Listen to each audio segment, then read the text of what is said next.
Partita dai contenuti tecnici ed agonistici garantiti, perché il Varese ha 43 punti, è in piena zona playoff e intende rimanerci. Il Pescara insegue a 32, a 3 punti dalla zona importante, ma con una gara da recuperare con l'Empoli il 22 febbraio.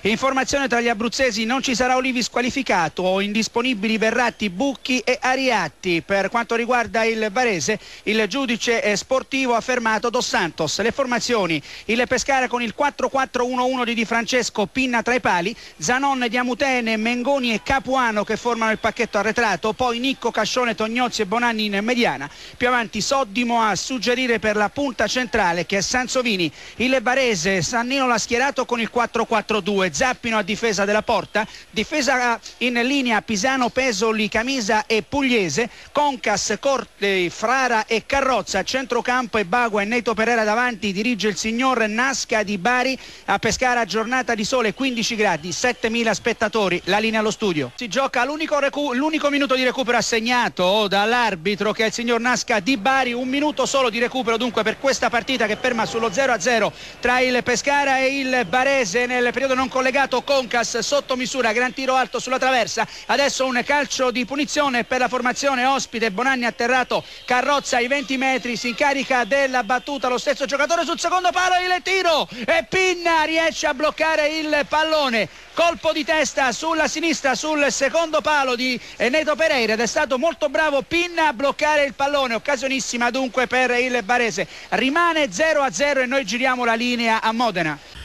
Riprendiamo la linea dallo studio. Attenzione, scusa Cidotto, ma c'è il calcio di rigore per il Pescara, perché è stato atterrato Sansovini appena entrato in area di rigore da Camisa e l'arbitro, che era vicino all'azione, Nasca di Bari, ha concesso il tiro dagli 11 metri. Ti chiediamo allora se possiamo andare avanti con la descrizione di questo. Un attimo, perché si è portato in vantaggio il Sassuolo a Vicenza, ci informa il nostro Massimo Zennaro. Il gol realizzato da Catellani. Vicenza 0, Sassuolo 1, a te la linea Monaco. Sì, grazie al collega Emanuele Dotto. Dunque Sansovini che si è procurato questo calcio di rigore e lo va anche a battere. Il minuto è il terzo, è tutto pronto per il tentativo di trasformazione. Sansovini contro Zappino, il fischio dell'arbitro Nasca di Bari, parte il tiro e il gol. Pescara in vantaggio al terzo minuto di gioco del secondo tempo. Il gol di Sansovini su calcio di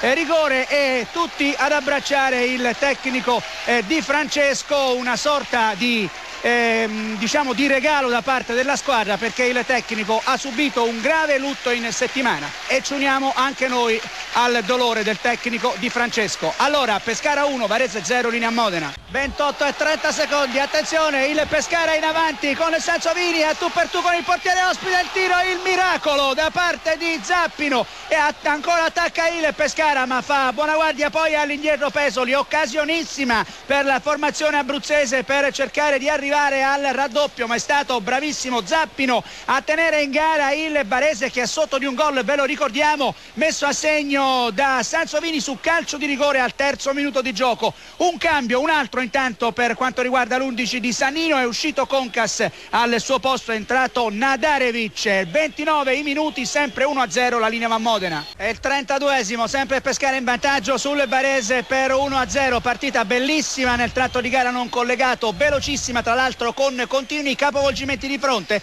Dopo l'occasionissima avuta da Sansovini, grandissimo intervento di Zappino a salvare porta e punteggio fin qui maturato, ve lo ricordiamo, sempre il Pescara in vantaggio sul Varese per 1-0, una buona opportunità per gli ospiti che si sono portati in avanti con Carrozza, il pallone a sinistra per gli attaccanti e Bagua e Neto Pereira, grande intervento all'indietro da parte di Petterini che ha fatto la diagonale e ha sventato così una potenziale occasione da rete. Viene in avanti adesso ancora il Varese, in questo momento il pallone al centro, al limite dell'area, al centro dunque per Neto Pereira che entra in area, il tiro che sfiora il palo alla destra di Pinna e questa poteva attenzione essere... Pescara, il raddoppio del Portogruaro nel primo minuto di... Attenzione Forma, è terminata la partita allo Stadio Adriatico Cornacchia, Pescara batte Varese 1-0, il Pescara sul finire due occasionissime per raddoppiare, attacchi insistiti anche da parte del Varese che non è riuscita a giungere al pari. Bellissima partita, il finale, Pescara batte Varese 1-0, vi ricordo l'autore del gol, Sansovini al terzo della ripresa su calcio di rigore. A te la linea.